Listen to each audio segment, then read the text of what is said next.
Yo soy David Cusato, director de la Casa de América Latina, y les doy la bienvenida a nombre de nuestra EBEL, rostros conocidos, demasiados conocidos entre nosotros. No es la primera vez que realizamos conferencias sobre las temáticas que abordan México, ni será la última tampoco, porque México actualmente es un país que está azotado por la violencia, en particular por la violencia que afecta a la mujer. Desde hace ya más o menos 20 años, con un nuevo fenómeno que surgió en América Latina y que se focalizó primero en México, se reflejó justamente la problemática del feminicidio en México y en general en América Latina. Me parece que este encuentro, este conversatorio, conferencia, es más que nada hoy día acertado, porque hoy día estamos un día después de la celebración del 8 de marzo, el Día Internacional de la Mujer, donde las mujeres en todo el mundo, y en particular en México, Colombia, Chile, Argentina, en América Latina, desfilaron, como también aquí lo hicieron en Bruselas, desfilaron para reivindicar y defender la posición de la mujer en nuestra sociedad, y en particular para denunciar justamente las violaciones a las cuales son víctimas, en particular la mujer, por el sistema y el modelo que impera en este momento a nivel mundial. Doy las gracias y doy la bienvenida a María Guadalupe Ramos, que es la encargada y la invitada por ustedes, por vuestra comité, sí, a conversar, y espero que la conversación sea lo más fructífera y rentable en términos de información sobre el feminicidio en general en México y en particular en la ciudad de Jalisco, que es el tema que tú vas a abordar. Muchas gracias. gracias, al contrario. Muchas gracias. Gracias. Muchas gracias a todas y a todos por estar acá. Para mí es un gusto enorme estar con esta posibilidad de dialogar con todas y con todos ustedes. Bueno, pues sí, yo además de ser activista, defensora de los derechos humanos y demás, soy profesora universitaria, soy investigadora, soy académica, entonces esto me ha dado la posibilidad de estar como en estos dos ámbitos de acción. Y por supuesto que luego lo que se ve reflejado acá en las investigaciones, en el libro, esta es una publicación mía, les trajo un libro solamente que al final lo rifamos, ya vemos cómo se hace para que alguien lo pueda tener. Pero sobre todo el hecho de ser activista, de ser defensora de los derechos humanos y además acompañar los casos de feminicidio y de desapariciones en los últimos años, pues esto nos sensibiliza de tal manera que la academia, que las investigaciones y demás pasan a un segundo plano, pasan a un segundo término, cuando lo más importante y lo más cercano es estar con las familias y estar sobre todo en su andar y en su exigencia de justicia, ¿no? Les platico un poco, yo les preparé un texto que ahorita lo comparto con ustedes y al final vamos a ver unos videos que además son muy nuevos, los vamos a estrenar acá. Este fin de semana los estrenamos en México, los acabamos de proyectar, es una campaña que estamos iniciando y es una campaña que iniciamos con las familias allá de casos de feminicidio, casos emblemáticos, y que está dividido en 3 partes, son 3 pequeños videitos que hablan de la indignación primero, ¿no? de la memoria y al final de la esperanza también, ¿no? Porque también para nosotros es muy importante el desestructurar también esta idea de mirar a las mujeres y mirarnos a nosotras e incluso a las víctimas de feminicidio como pobrecitas, como víctimas todo el tiempo, o a sus familias incluso, sino al contrario, mirarlas como mujeres titulares de sus derechos, ciudadanas que les fue arrebatada su vida y con eso les fue arrebatados también sus proyectos de vida personales, familiares, en un entorno en el que estaban y que también los privan al resto, a la sociedad, de su presencia, ¿no? En México son asesinadas 10 mujeres cada día, esas son las cifras oficiales. Las cifras oficiales nos hablan de 10 mujeres cada día, ¿no? Y yo cuando les doy esta cifra, les digo también que mientras nosotras estamos charlando acá sobre estos temas, seguramente hay una mujer en México que está siendo asesinada, ¿no? Y eso es terrible cuando empezamos a dimensionar esas violencias, ¿no? Y luego cuando las comenzamos a dimensionar también, a situarlas en los lugares, y yo por ejemplo, esto fue parte de mi investigación de análisis, de mi investigación de doctorado, en donde hice un análisis georreferencial del feminicidio en Jalisco. Entonces, esto me permitió ubicar los lugares, las zonas y demás donde las mujeres eran asesinadas o donde eran encontrados sus cuerpos. Y esto también luego tuvo un efecto también importante en mi vida y todo, porque luego yo veía la ciudad, o sea, me cambió la forma de ver la ciudad, ¿no? Y eso también es muy doloroso porque de pronto yo caminaba por algún lugar y yo ubicaba por los nombres de la calle y demás, decía, ay, aquí fue donde encontraron a Carmen, ¿no? O aquí fue donde asesinaron a Lucita, qué sé yo, ¿sí? Entonces, comenzar a ver la ciudad así a través del dolor, a través de la muerte, del asesinato, eso también es muy doloroso, ¿no? Y también al mismo tiempo mirar cómo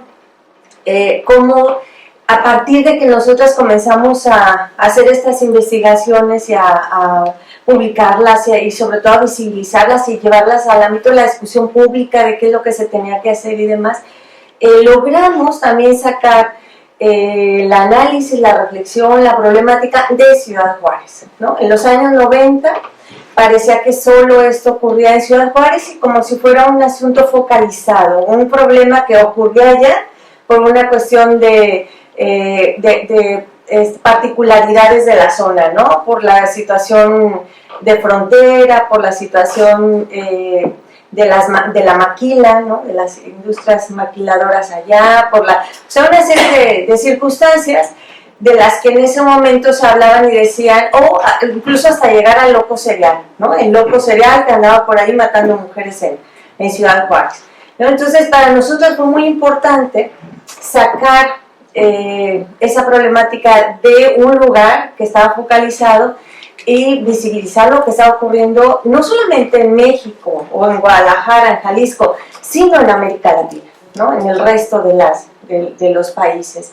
Entonces, esa década de los 90 fue primero visibilizar la problemática de Juárez, pero en la década siguiente fue comenzar a hablar de esa problemática a nivel, incluso no solamente regional, sino a nivel global, ¿no?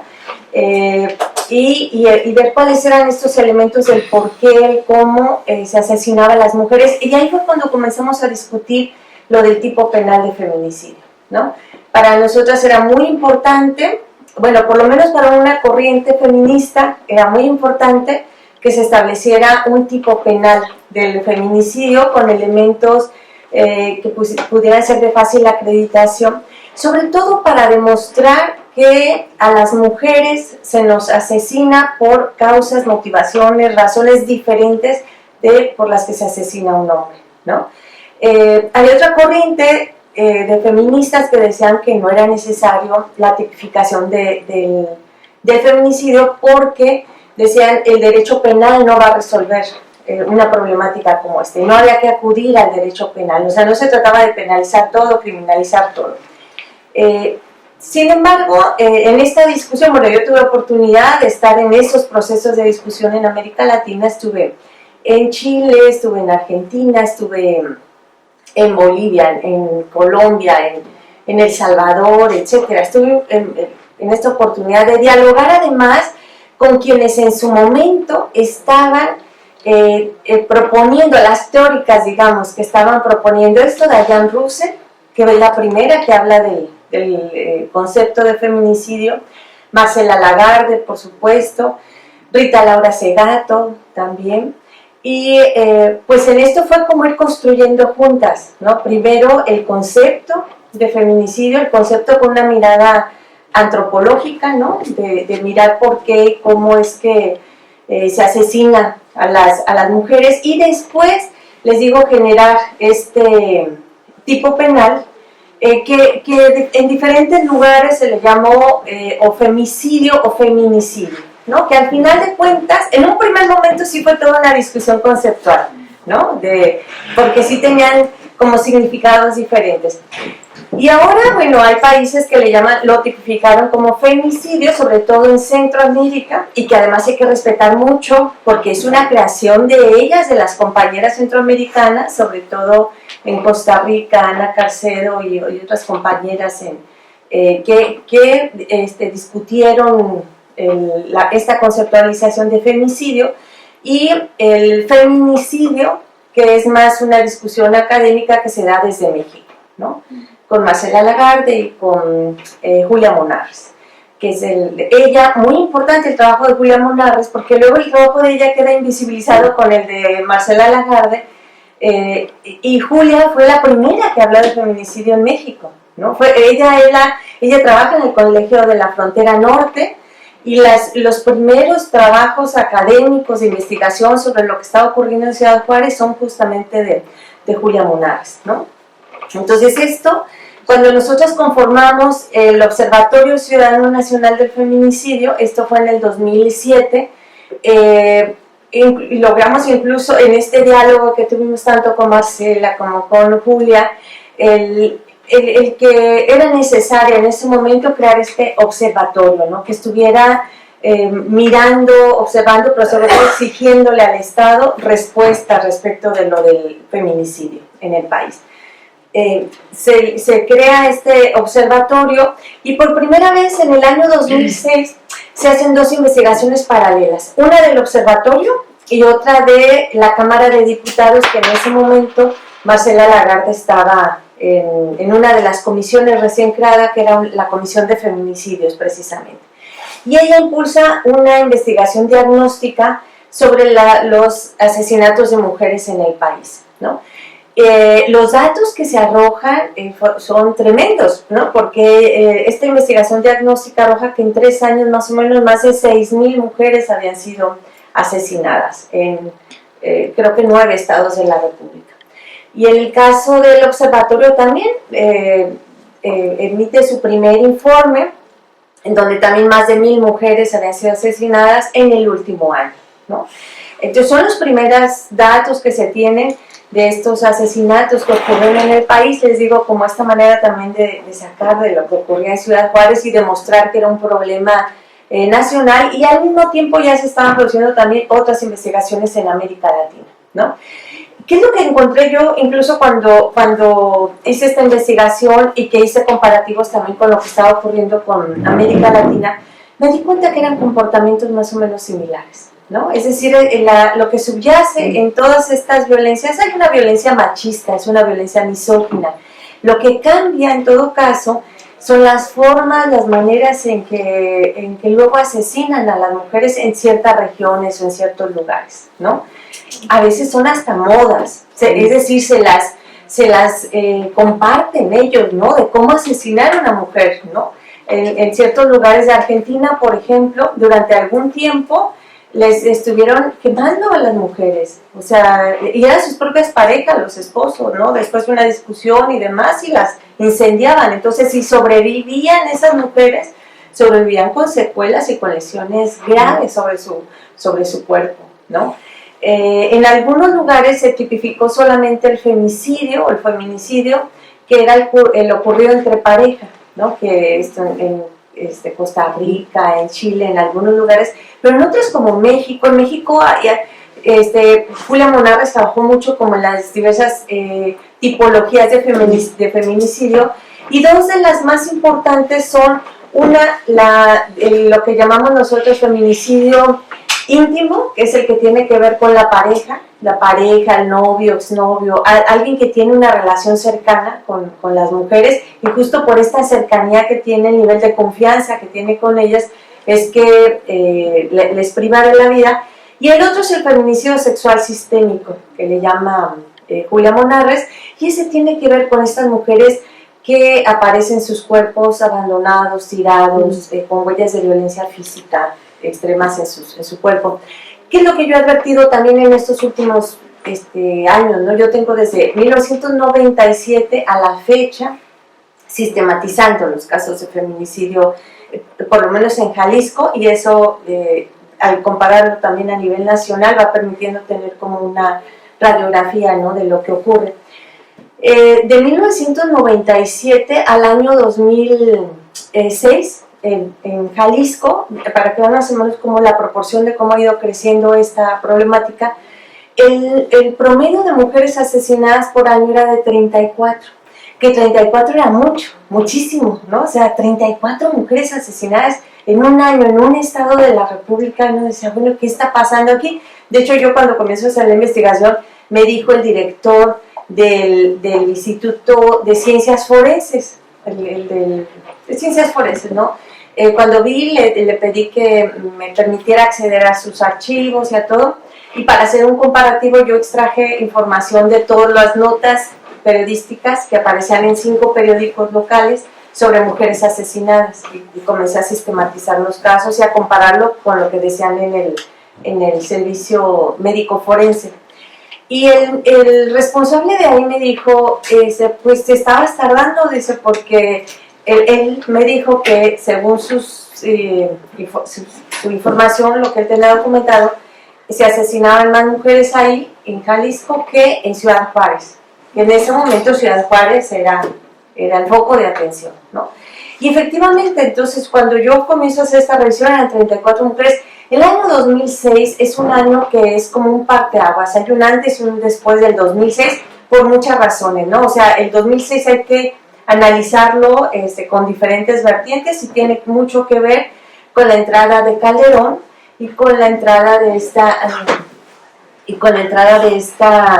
llamada guerra contra el narco. Y en esta guerra contra el narco estamos las mujeres ahí en medio de esa guerra, se agudiza la violencia contra nosotras y por supuesto que nuestros cuerpos terminan siendo campo de batalla, y las cifras y las estadísticas así lo demuestran. Después del 2006 hay un incremento de la criminalidad y de todo impresionante, ¿no? Y se agudiza por supuesto los feminicidios y la violencia contra la mujer. Contra las mujeres, a partir del año 2006 al año 2010 se duplican las mujeres asesinadas, ¿no? Pasamos de 34 a 78, solo en Jalisco. Y ya en la década siguiente, a partir del año 2010, es más del centenar, ¿sí? Más de 100 mujeres son asesinadas cada año en Jalisco. Pero en los últimos 3 años, son años que de pronto bueno, aquello se magnifica y crece exponencialmente de una manera extraordinaria, ¿no? El año pasado fueron 285 mujeres las que asesinaron. 285 mujeres en un año. Y este año vamos para allá, porque en este año, solamente en estas primeras semanas de inicio de año, han sido asesinadas 35 mujeres. 35 mujeres. Esas que eran en 1997, que comenzamos a hacer la investigación, las que ocurrieron durante todo el año, ahora en estos primeros meses son mujeres que han sido asesinadas, 35 mujeres, ¿no? Entonces, estos datos y estas cifras se las doy para dimensionar cómo es que estamos, ¿no? Y ahorita al final les voy a dar algunas de las cifras que hemos documentado justamente desde el observatorio. Ahora, ¿por qué esas violencias y por qué el incremento de las violencias y por qué además con mayor crudeza? Que eso también es algo que yo he revisado y he analizado, porque no se trata solamente de privarlas de la vida, no es solamente que las mataron, ¿no? Que ya es suficiente, les privaron de la vida, sino cómo les privan de la vida. O sea, las huellas de violencia que hay sobre sus cuerpos. Rita Laura Segato hace todo un análisis al respecto, en donde dice que justo esas huellas de violencia sobre los cuerpos de las mujeres son mensajes no solo para ella, que la privaron de la vida, son mensajes para nosotras, para el resto, para quienes quedamos acá, ¿no? De lo que nos va a pasar así, si seguimos irrumpiendo el espacio público, irrumpiendo los espacios que tradicionalmente eran para los varones. Es decir, a mayor intromisión nuestra en aquellos espacios que eran para los hombres, pues también se van incrementando las violencias que vivimos, ¿no? Estamos ocupando esos espacios que no eran destinados en su momento para nosotros. Y aquí entro ya a esas reflexiones que les preparé por escrito, y por supuesto el texto también se los puedo compartir. Bueno, quise comenzar esta reflexión a partir de esta violencia patriarcal y lo que significa esta justicia patriarcal, ¿no? Para la violencia patriarcal no hay nada mejor que la justicia patriarcal. Y yo creo que esto lo hemos escuchado, ¿no? Esas informaciones de esos casos en donde llegan al sistema de justicia y luego son exonerados, ¿no? Después de conocerse sobre todo los temas de violencia sexual, etcétera, y son exonerados. Siempre funcionó así, es decir, una sociedad que tiene su sustento en una estructura y sistema de dominación hegemónica androcéntrica, se ocupó de dividir funcionalmente los espacios destinados a los hombres en el ejercicio del poder y los espacios destinados para las mujeres en el ámbito doméstico o en el ámbito privado. Históricamente así funcionó esta sociedad heteropatriarcal, como una sociedad binaria, hombre-mujer, en donde el modelo de referencia se encontraban los hombres. En este modelo de referencia se va a sustentar también los orígenes de las violencias contra las mujeres. Cuando yo hablo de los feminicidios y de la violencia contra las mujeres, siempre hago la referencia de que tiene dos elementos fundamentales que le dan soporte a esa violencia. Es decir, que es estructural y que es sistémica. Es la única manera de entender cómo esta violencia no solamente se perpetúa, sigue, sino que se fortalece. ¿Por qué se fortalece? ¿Por qué si cada vez hablamos más de la violencia de género, más de la violencia contra las mujeres, más del feminicidio, y ocurren más en lugar de que disminuya y todo? Porque justamente hay toda una estructura y todo un sistema que promueve, permite, genera la violencia contra las mujeres. Y la respuesta de Estado no ha sido de la misma dimensión, es decir, no hay una respuesta estructural y sistémica. No tenemos esas respuestas. Lo que encontramos de parte del Estado es acciones, programas, campañas, incluso, etcétera, que son totalmente desvinculadas, ¿no? No se intersectan de ninguna manera. Bueno, esto quiere decir que hay toda una estructura, sistema que promueve, permite, genera violencia contra las mujeres. ¿Por qué ha fallado entonces el Estado en brindar seguridad y garantizar el derecho de las mujeres a una vida libre de violencia? Yo creo que algo que logramos desde el movimiento feminista fue situar en los últimos años, 20, 30 años, este derecho de las mujeres a vivir una vida libre de violencia, a visibilizar esas violencias, a deslegitimarlas y a desnaturalizarlas, ¿no? Yo creo que esa es parte de los grandes avances. Bueno, las respuestas del Estado son, como les comentaba, no han sido ni estructurales ni sistémicas.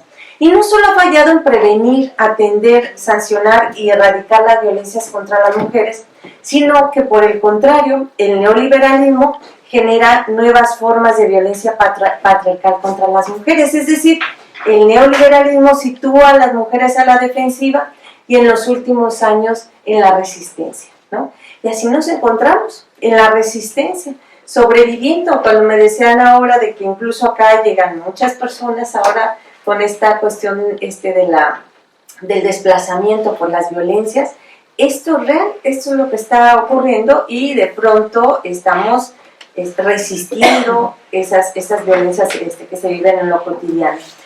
Bueno, la violencia contra las mujeres ha transitado de estar legitimada social y normativamente por el Estado a deslegitimarse gracias al movimiento feminista y al movimiento amplio de mujeres, quienes han logrado transitar en los últimos años en procesos complicados de deslegitimación para sancionarlo, primero como violencia doméstica hasta llegar a lo que es la violencia de género y feminicidio. Fue un proceso largo, fue un proceso complicado y no fue fácil, no fue sencillo tampoco, ¿no?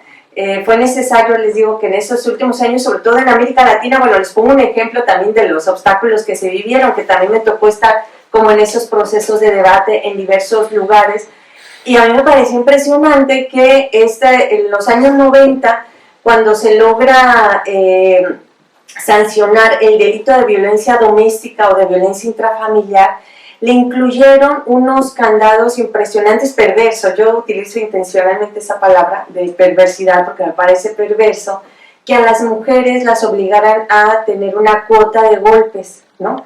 Para que se pudiera configurar el delito. casi en la mayoría de los delitos, y algunos todavía persisten así, la mayoría de los delitos de violencia intrafamiliar hablaban de la reiterancia.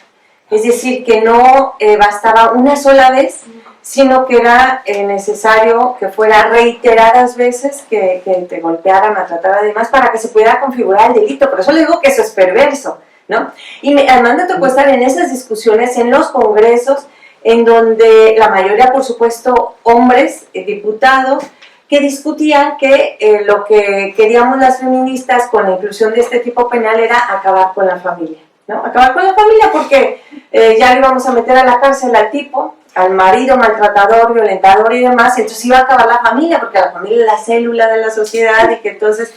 Y bueno, no solamente, claro que no se destruyó la familia, sino que además las primeras que fueron sancionadas fueron mujeres. O sea, las primeras que pasaron por la cárcel y que estuvieron con sanciones por delitos de violencia doméstica fueron las mujeres, porque golpeaban a sus hijos, ¿no? En este círculo vicioso de violencia, ellas recibían violencia, ellas también actuaban con violencia con sus hijas e hijos, y a las que terminaban en la cárcel o sancionadas o reprimidas eran ellas, por eso ese maltrato que habían ocasionado.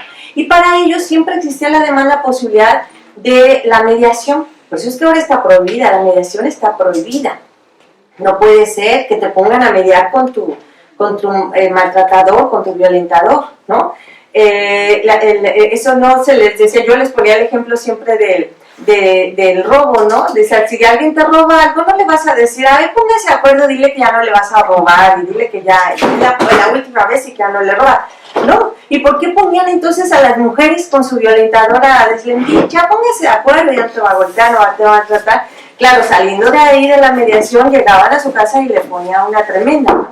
Entonces, bueno, ese delito de violencia intrafamiliar con ese candado que se estableció, pues no cobró muchas vidas, ¿no? Porque muchas mujeres no alcanzaron a tener su cuota de golpes, les digo yo, antes de que fueran asesinadas. Se fue reformando este delito, en el caso de Jalisco se reformó en el 2008, hace 10 años apenas, ¿no? Y en algunos países y en algunos estados, México es un estado federado que luego cada estado de la república tiene sus propias leyes y ordenamientos jurídicos, entonces algunos todavía tienen estas leyes y estos ordenamientos, y en algunos lugares de América Latina todavía lo tienen, de la reiterancia. Bueno, casi todos los estudios sobre violencia patriarcal miran solo los efectos, y es muy importante la reflexión sobre las raíces de esta violencia patriarcal, que como les dije antes es estructural y es sistémica. Es en las relaciones de la pareja heterosexual en donde se ha situado tradicionalmente la violencia machista. Sin embargo, la violencia patriarcal se extiende a todos los espacios en que los hombres tienen un ejercicio de poder. La violencia patriarcal o violencia de género no se agota con las agresiones físicas en la relación de pareja. La violencia patriarcal se extiende a lo largo de la vida de las mujeres de distintas maneras. El acoso, el hostigamiento, la violencia sexual, la violencia física, la violencia patrimonial, económica, psicológica y por supuesto el culmen de todas esas violencias que es el feminicidio. De hecho, tanto el acoso sexual como el hostigamiento, y esto lo vivimos mucho en países como en América Latina, en México, ¿no? El tema del acoso y del hostigamiento, que además nos lo vendieron y nos hicieron creer que era parte de la cultura, ¿no? Era parte sociocultural, que el mexicano es así, ¿no? Es piropero, le encanta ser galante, ¿no? Galante, amable, y todo. No, en todo eso había un ejercicio de la violencia tremenda, ¿no? Les platico una anécdota de una compañera mía argentina que cuando viajó a México traía un libro de turista, ¿no? Que la estaba leyendo en el avión, y en la guía le decía en la primera página que tuviera cuidado con el acoso y con el hostigamiento en la calle, porque en México era muy común eso. Entonces ella llega y con la primera persona que se entrevista es con el de migración, el agente de migración, que le pide sus datos, y ella le da sus datos en qué hotel va a estar, de todo eso, pues claro, porque es el agente de migración, ¿no? Le tienen que dar la información oficial. Bueno, termina de dársela y luego él la invita a salir y le dice que a qué horas pasa por ella al hotel y que a qué va. Y ella se quedó impresionada, dice, ¿cómo es posible? No, lo acaba de leer en la guía y la primer hombre con el que se topa ya le está acosando, ¿no? Y ya está utilizando además una información que ella le da, que es o sea, oficial institucional, él la utiliza para fines, otros fines, ¿no? Entonces, pues esto del acoso y del hostigamiento sí tiene la función de desalentar a las mujeres de su presencia en el espacio público, ¿no? Tanto el acoso como el hostigamiento. Desalentarnos de estar en la escuela, desalentarnos de estar en el trabajo, desalentarnos de estar en la calle. O sea, justo es en esos espacios donde se viven esas mayores violencias, ¿no? Entonces, yo en los últimos años nosotros hemos acompañado casos de jovencitas en las universidades, en las escuelas, que ahora cada vez más denuncian a sus profesores, esos profesores que históricamente habían sido solapados y la impunidad les había cobijado, ¿no? Y ahora ya se atreven a denunciarlo y se han generado protocolos de prevención de las violencias, ahora ya comienzan a sancionarse con todo este movimiento que hubo en México, en la región del Me Too, ¿no? En donde todo el mundo se atrevió a salir. Ayer mismo en esta marcha que hubo movilizaciones en muchos lugares y parte de las movilizaciones significó también que estuvieran en las universidades señalando a todos esos profesores acosadores. Y es terrible, les digo yo, en estas entrevistas que tenía con las jovencitas, cuando ellas me narraban su experiencia, que iba desde tenían que pensar que se iban a poner de ropa al día siguiente, el día que les tocaba el profesor, ¿no? Entonces, si a ellas les gusta estar con falda, ese día tenían que ponerse pantalón, o tenían que no peinarse, o no pintarse, ¿no? Digo, qué tremendo que una niña, una jovencita tenga que estar mirando cómo se viste, cómo se arregla, todo eso para evitar ser acosada, y claro, al final sentirse ella responsable de esa violencia, ¿no? Porque si la que cambiaba su conducta era ella, no el acosador, ¿no? O sea, ella era la que transformaba su conducta, su cuerpo, su todo para evitar el acoso. Bueno, al final de cuentas, el acoso, el hostigamiento tienen esa función, desalentar la presencia de las mujeres del espacio público. Bueno, esta violencia también que se vive está enmarcada, por supuesto, en la desigualdad, en la opresión y en la exclusión en la que tradicionalmente se nos ha confinado a las mujeres. Así es como el patriarcado se ha afianzado como sistema de poder. Es decir, el patriarcado es una serie de estructuras de poder para este dominio masculino. Yo esto lo vi muy claro en la documentación que hice de los casos de feminicidio, cuando analizaba las motivaciones y las razones del por qué les privaron de la vida. Casi en todos los casos había un elemento en torno al ejercicio del poder, al ejercicio de control sobre el cuerpo de esa mujer y de esa niña. Es decir, cuando aquellas mujeres habían decidido trabajar, habían decidido, hasta comprarse un celular, comprarse una falda, algo que detonaba en ellos este ejercicio de control, es decir, ¿por qué lo compraste? ¿Por qué hiciste esto? ¿No? ¿Por qué fuiste? La gran mayoría de los casos era cuando tomaban decisiones sobre la relación de pareja, ¿no? Cuando decían terminar la relación de pareja, era una situación donde estaban en mucho mayor riesgo, ¿no? Por eso una de las recomendaciones que hacemos es que cuando toman decisiones sobre terminar una relación, sobre todo una relación violenta, es que previo a eso se hagan acompañar se cobijen, ¿no? Tanto de amistades, de familia, de gente que les pueda acompañar, asesorar y que además estén seguras en el momento que tomen esas decisiones, porque es cuando está en mayor riesgo su vida, ¿no? Y es este tema del ejercicio de control, ¿no? Y estas frases que luego repiten muy comúnmente, si no eres mía, no eres de nadie, y terminaban asesinándola, ¿no? O la amaba tanto que por eso la maté. La amaba, pero ya no quiso estar conmigo, o estaba con otro, o sea, siempre había una justificante para privarlas de la vida, ¿no? Y en algunos casos hay un caso muy, muy dramático, pero también emblemático justo por eso. Una de las jovencitas que fue asesinada, que ella de 18 años, una jovencita que estaba por entrar a la universidad y demás, conoce a un tipo, un joven, igual que ella, le dijo que si quería ser su novia. Ella le dijo que no, y él la mató, ¿no? Que siquiera, es decir, ni siquiera había establecido una relación con él, ni siquiera tenía relación. El hecho de que ella no quisiera iniciar la relación con él fue lo que detonó este tema del ejercicio de control que les digo, ¿no? O sea, ¿por qué no quieres estar conmigo? Si no quieres estar conmigo, pues no va a estar con nadie, y la mata, ¿no?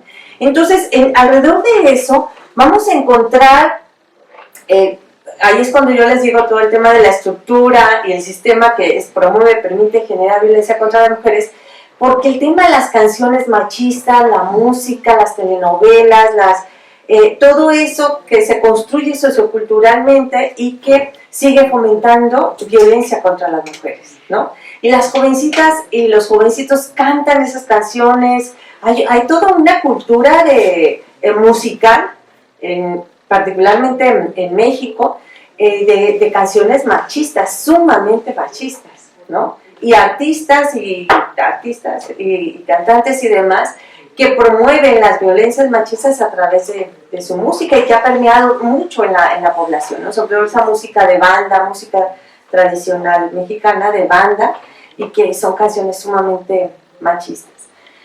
Bueno, hay una reflexión que hace Rosa Cobo, una feminista española, que a mí me gusta traerla también acá con ustedes. Dice, ¿por qué los hombres violentan sexualmente a las mujeres y por qué los hombres asesinan a las mujeres? Esa es una pregunta luego muy recurrente respecto de por qué si hay un mayor número de asesinatos de hombres, por qué nuestra preocupación está centrada en los asesinatos de mujeres, en los feminicidios. Bueno, primero porque efectivamente hay un mayor índice de esos asesinatos, pero el tema central es que los hombres se matan entre ellos y a las mujeres las matan los hombres, ¿no? En esa proporción. Y eso también nos dice algo interesante Rosa Cobo, dice, lo que se está poniendo sobre la mesa es una crisis de legitimidad. Lo que ahora se cuestiona son las estructuras simbólicas, es decir, se cuestionan todos los valores dominantes en una sociedad. Uno de estos valores, sin duda, es el sistema de justicia patriarcal, y ahora lo podemos ver en muchos casos que además han salido a la luz pública y que se están discutiendo, ¿no? ¿Se acuerdan? Este caso de la manada, por supuesto, en España. En México tenemos, bueno, casos para discutir, comentar, además de estos casos de justicias patriarcales, ¿no? En donde los tipos salen absueltos. Hay un caso que nosotras como CLADEM llevamos al Consejo de Derechos Humanos de Naciones Unidas, que es el caso de LNP contra Argentina.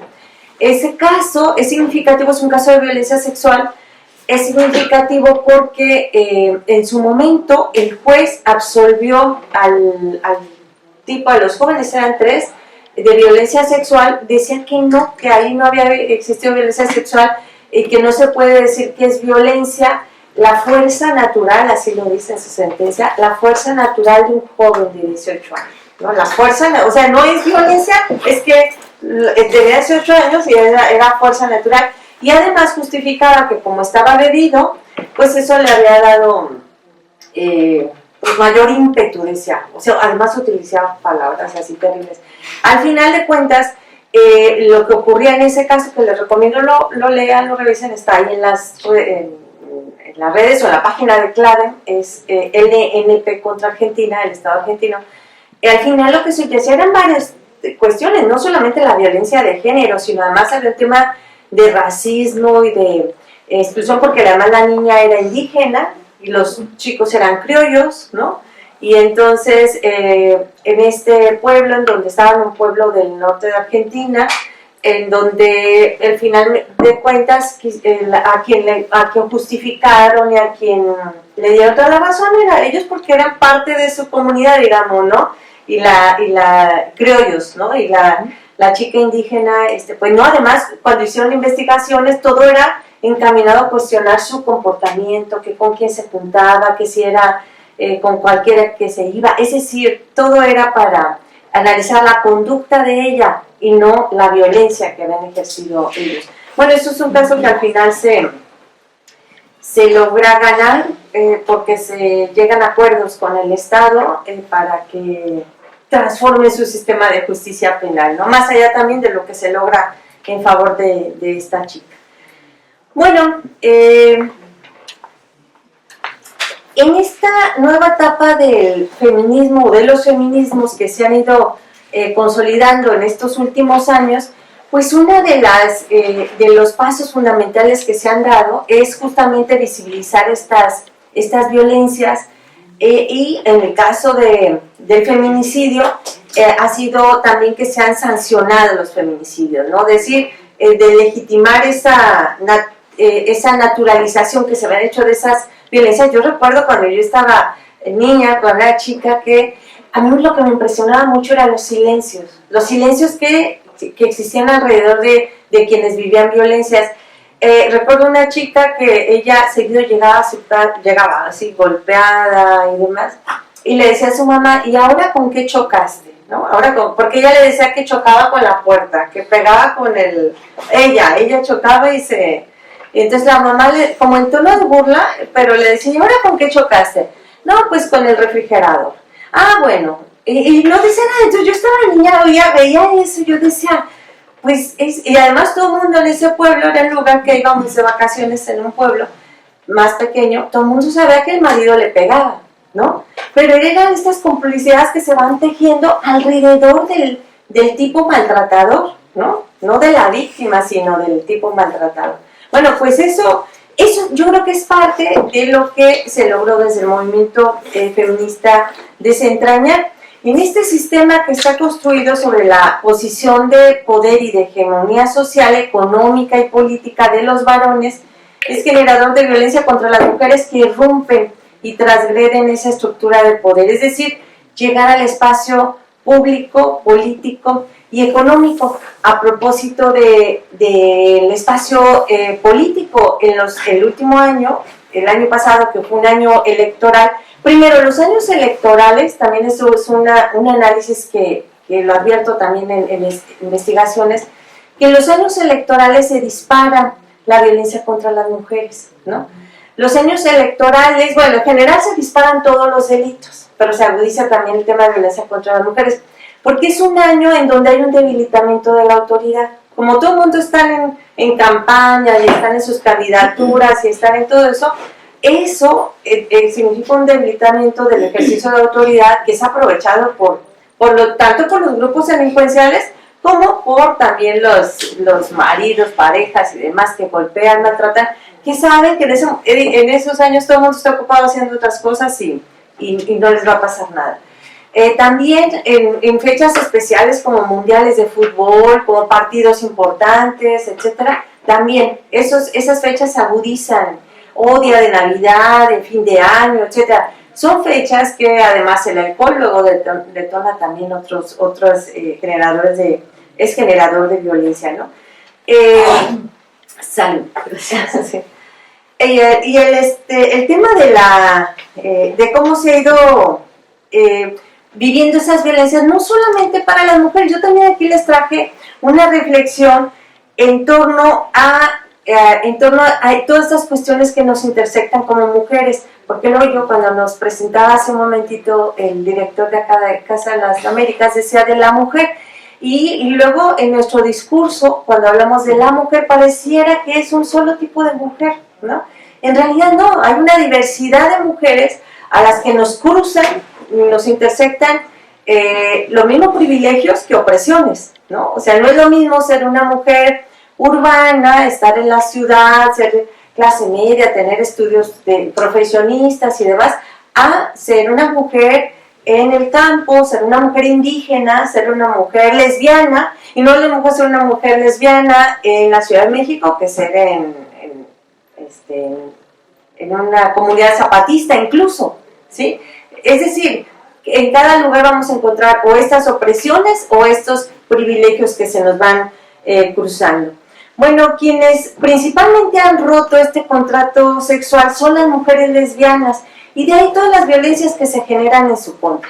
Es decir, las estructuras materiales y simbólicas son fuentes inagotables de violencia contra las mujeres. esto ha sido la heterosexualidad obligatoria como estructura simbólica de este sistema patriarcal. Es una violencia instrumental que tiene como objetivo producir mecanismos de control social para que las mujeres no nos movamos de aquellas estructuras que socialmente se nos han asignado. Una de estas asignaciones es ser mujer heterosexual, por supuesto. Por eso es que una de las mayores violencias que van a vivir las mujeres es la renuncia a la heterosexualidad. No hay mayor revolución que una mujer se ame a sí misma, por supuesto, y que una mujer ame a otras mujeres, ¿no? Todo este tema de la violencia que hay sobre nuestros cuerpos y sobre nuestras vidas, ¿no?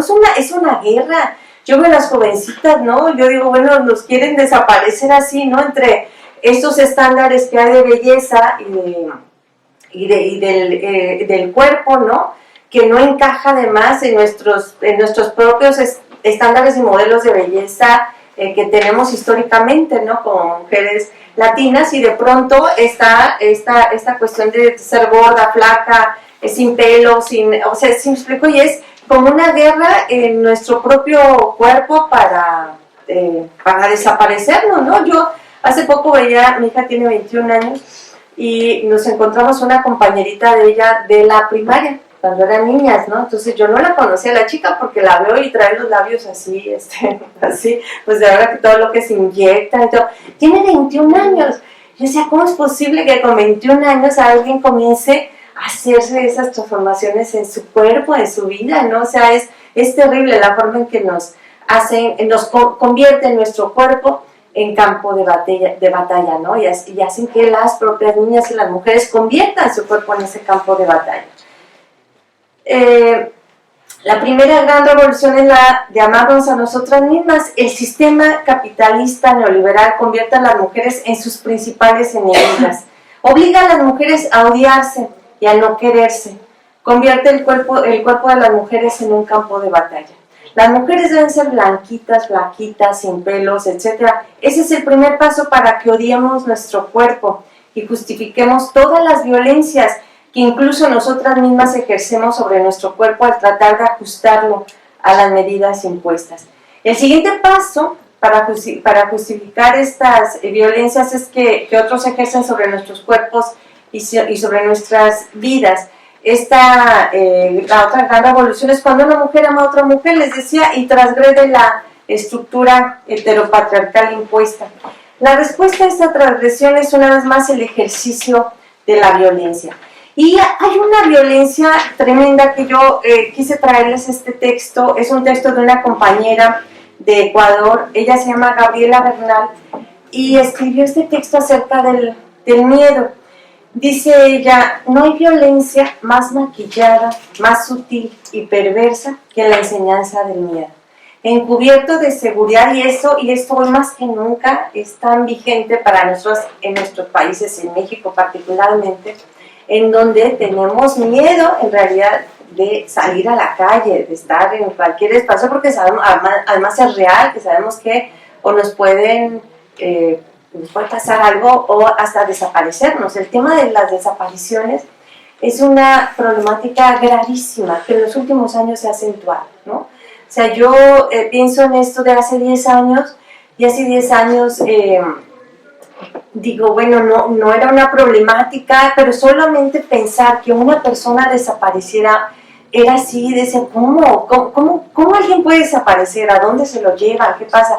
Y ahorita, hoy por hoy, sobre todo en algunas ciudades, en algunos estados del país, es una problemática cotidiana el tema de la desaparición de las personas, ¿no? Bueno, pues esto nos dice Gaby Bernal: no hay violencia más maquillada, más sutil y perversa que la enseñanza del miedo, encubierto de seguridad, de protección, de cobijo, de certezas. El peor enemigo de nosotras las mujeres es el miedo. El miedo que atenta contra los sueños, contra nosotras, contra nosotras, dice, contra el deseo. El miedo que socava cualquier posibilidad de autonomía. Miedo a salir sola. Miedo a hablar en voz alta y en público. Miedo a mostrar amor. Miedo a la soledad. Miedo a mirar con la frente alta un horizonte ancho pero no ajeno. Miedo a descubrir el cuerpo. Miedo a descubrir los otros cuerpos. Miedo a ir a otra ciudad, viajar sola y mirar otras formas de vivir. Miedo a lo que los demás van a pensar si nos descubren riendo a solas, conversando con un hombre que no es el novio o el marido. Miedo a no ser lo suficientemente buenas para un trabajo o para establecer una relación que valga la pena ser vivida. ¿Cómo aprendimos a tener tanto miedo? ¿Cómo es que el miedo se ha vuelto nuestra segunda piel? Como si del vientre de nuestras madres hubiésemos llegado recubiertas de miedo y no con los ojos curiosos, los oídos atentos y la boca llena de sonidos. Aprendemos el miedo con el cuerpo femenino que explora y es sancionado por buenas costumbres. Las niñas no se trepan a los árboles, no salen a jugar a la calle. Aprendemos el miedo con el cuerpo que no cabe en las medidas ideales y que se quedará abandonado como prenda con falla a la espera de un comprador que no alcance a notar las deficiencias. Las mujercitas tienen que estar bonitas. Pero también aprendemos el miedo con los cuentos de princesas que esperan encerradas e inútiles en un castillo prisión, sin aventurarse jamás más allá de los límites, sin atreverse a explorar el bosque, porque serán devorados por ogros, lobos y cuanto ser malvado cabe en la imaginación.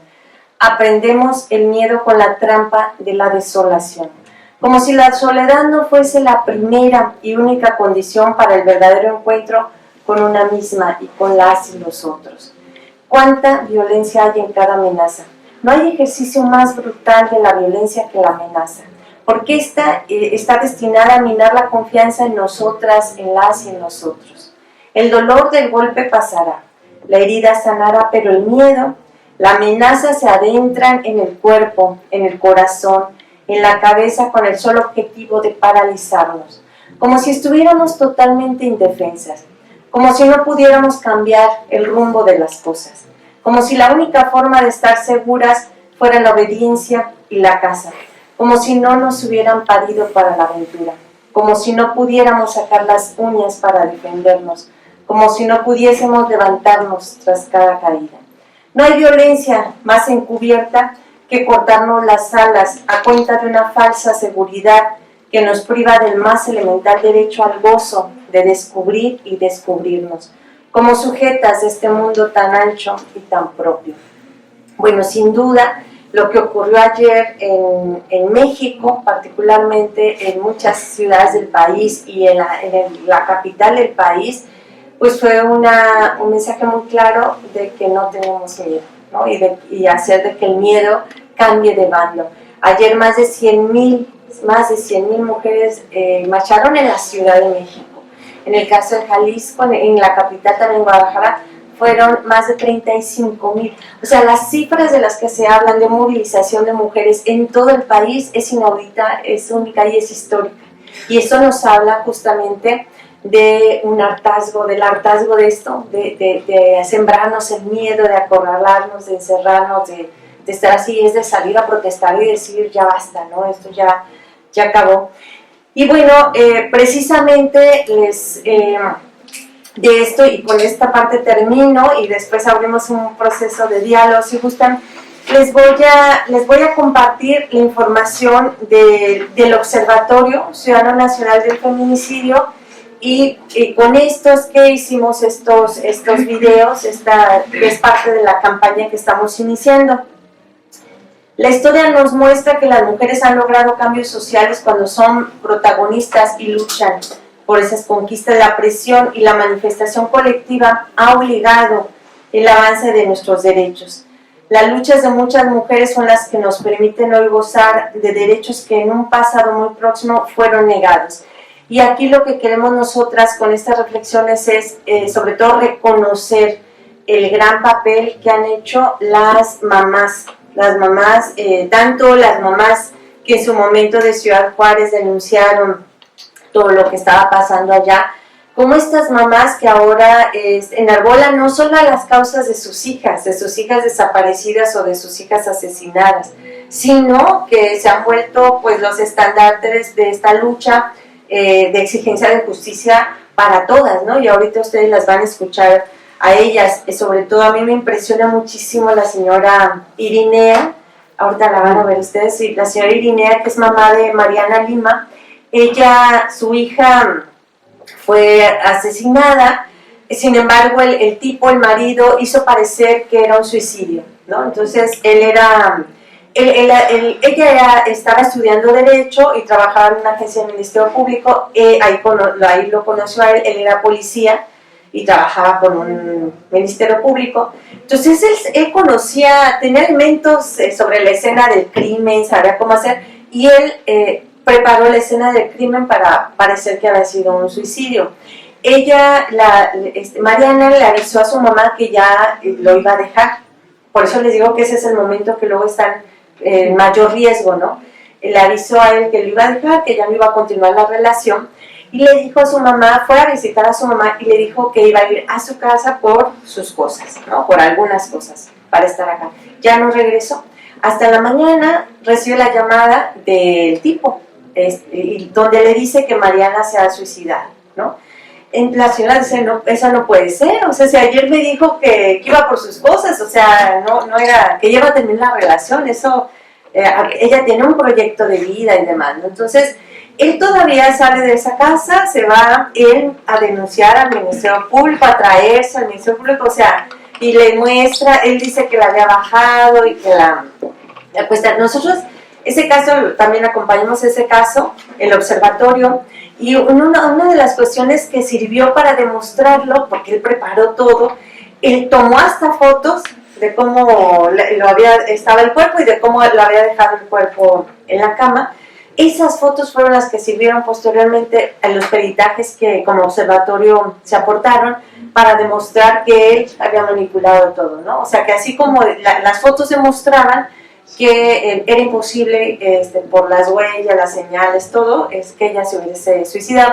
Pero bueno, esto es una batalla que hizo la señora Irinea. En todos lados aparecía ella con su cartelito, decía, yo no me suicidé, tú me mataste. Logró que ese caso llegara a la Suprema Corte de Justicia de la Nación y es el primer caso que se sentencia por feminicidio y en donde se ordena, porque el caso ya estaba archivado, se archivó como suicidio y el tipo estaba libre, como si nada, ¿no? Entonces, pero se logró que se reabriera el caso y se estableció como un estándar de investigación que todos los casos de muertes violentas de mujeres, todos, absolutamente, incluyendo los suicidios, tienen que investigarse como feminicidios hasta demostrar lo contrario, ¿no? Eso fue el gran aporte de esta lucha de justicia de la señora Irinea, que logró no solamente para su hija, sino para todos los demás. Y al final de cuentas, ahorita el tipo está encerrado. Ya está en un proceso donde está acusado de feminicidio y ahorita la van a ver a la señora Irinea acá en uno de los videos. Y solamente les doy las cifras y con esta parte concluyo. Las cifras oficiales nos revelan de 2015 a 2019 se cometieron 15.804 asesinatos de mujeres en México. 15.804 asesinatos de mujeres, de los cuales 3.751 fueron investigados como feminicidio. Ese es otro problema, el tema del acceso a la justicia. Es decir, no todos los casos se consignan como feminicidio, ¿no? Aquí ocurre la proporción al revés, es decir, de ese 100%, nosotras hemos encontrado que por lo menos el 80% son feminicidios. Sin embargo, las autoridades solo consignan el 20% como feminicidios. Entonces eso invisibiliza el problema, porque los otros casos los consignan como homicidio o como parricidio, y entonces en las cifras o en las estadísticas de feminicidios pues aparecen 20%, nada más, ¿no? Entonces es una forma de invisibilizar la problemática.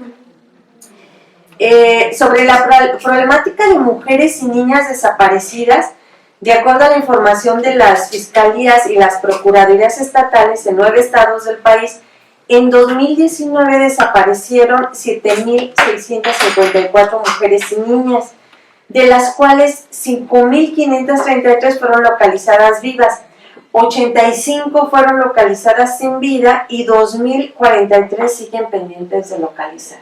2.043. ¿Sí? Entonces, esas son cifras terribles, porque una sola niña y mujer que estuviera desaparecida debería ser motivo de una búsqueda exhaustiva, ¿no? Y hay más de 2.000 niñas y mujeres desaparecidas. Y hay todo un tema que del que no se habla tampoco, que es el tema de la trata y la explotación sexual. Seguramente cruzan ahí a estos delitos, o sea, las desapariciones, le están cruzando otros más que tienen que ver con la trata y con la explotación sexual, y de la que no hay consignaciones, no hay investigaciones, y de los que no se habla tampoco, ¿no? Bueno, y finalmente, pues iniciamos con esta campaña porque también queremos que sea esperanzadora esta lucha que se hace desde las mamás y desde el observatorio, desde quienes estamos en el activismo y en la defensa de los derechos humanos, con este mensaje de nos van a ver juntas, ¿no? Nos van a ver juntas, es decir, todo eso que han hecho para desarticularnos, para desaparecernos, para matarnos y demás, no va a ser que nos callemos, sino que al contrario, se escuchen nuestras voces más fuertes y que además nos vean juntas. Y eso es lo que pasó ayer, justamente en México, ¿no? O sea, vieron esas columnas enormes de mujeres juntas y gritando a una sola voz, ¿no? Y bueno, pues con un mensaje de esperanza, porque no nos podemos ir como tristes con todas esas realidades terribles que están pasando, pero sí sobre todo más bien con un mensaje de esperanza de que sí es posible que las cosas sean diferentes. No tenemos por qué naturalizar las violencias, acostumbrarnos a ellas, justificarlas mucho menos, sino que por supuesto que esperamos que esas condiciones cambien y que las mujeres en México puedan salir libres y seguras a la calle, sin temor y sin miedo a ser asesinadas o a ser desaparecidas. Porque también es una violencia machista. Claro. O sea, parricidio, homicidio y feminicidio. ¿Cuál sería el hilo que divide esas tres? Y otra preguntita, ¿no te dio pena no estar ayer en México? Bueno, los delitos que estaban tradicionalmente en la normativa eran homicidio y parricidio, que son los delitos con los que, bueno, yo soy abogada, quienes estudiamos Derecho nos enseñaron en las escuelas, así, además las escuelas de Derecho que son así súper cuadradas y demás, de que el derecho es neutro y que el derecho no tiene género y que el derecho es así, va dirigida, además por eso la ley es ciega, ¿no? Esta imagen de la justicia así, que no mira a nadie, que debe ser así. Y justamente en las reflexiones que hicimos nosotras desde el movimiento feminista es que no es cierto que el derecho es neutro y tampoco es cierto que la justicia es ciega, ¿no? O sea, que al contrario, o sea, tiene que quitarse esa vela que tiene ahí para mirar bien y justamente juzgar con perspectiva de género. Ya ahora hay manuales, para esto nos sirvió el caso de Mariana Lima para incluso que establecieran manuales para juzgar con perspectiva de género y diferenciado y se pudiera ver mejor las circunstancias y demás, sobre todo en las que ocurren estas violencias machistas. Y el caso de feminicidio justamente es un tipo penal nuevo que surge en los últimos años para diferenciar del homicidio y del parricidio como un delito que tiene su origen y su sustento fundamentalmente en la violencia de género, es decir, es el asesinato de una mujer por su condición de ser mujer, ¿sí? Que antes en el parricidio, bueno, el parricidio, desde el punto de vista el parricidio debería de desaparecer, ¿no? Porque ya está el feminicidio, y justamente el parricidio, la diferencia del homicidio era que ocurría entre el cónyuge, o entre la pareja o alguien cercano, y para eso ya está el feminicidio. No, pero justamente lo han dejado, el parricidio, desde mi punto de vista, como una manera de seguir invisibilizando los feminicidios. Desde mi punto de vista tendría que desaparecer, tendría que derogarse, el parricidio ya no tiene sustento ni razón de ser, porque uno de los elementos del tipo penal de feminicidio es el que ocurre entre parejas, entre cónyuges, entre gente cercana, ¿no? Entonces, eso sería hacia grandes rasgos. Y lo otro, bueno, pues sí, claro que sí me dio mucho pesar no estar en esas movilizaciones, pero también desde lejos lo viví con mucha alegría, ¿no? Fue algo muy interesante que ocurrió en el país, no solamente en Guadalajara, en la ciudad donde yo vivo, en donde decidimos que la marcha feminista la iban a encabezar las familias de feminicidios y las familias de los casos de desapariciones, ¿no? Entonces, por eso se generó este gran acompañamiento, porque en realidad la marcha feminista fue una gran marcha de acompañamiento y de soporte y de solidaridad con todas esas familias que han tenido este infortunio de vivir la desaparición, de seguir la vida, porque la desaparición es un delito continuado, ¿no? O sea, no termina. ¿Cuándo termina una zozobra de esa naturaleza?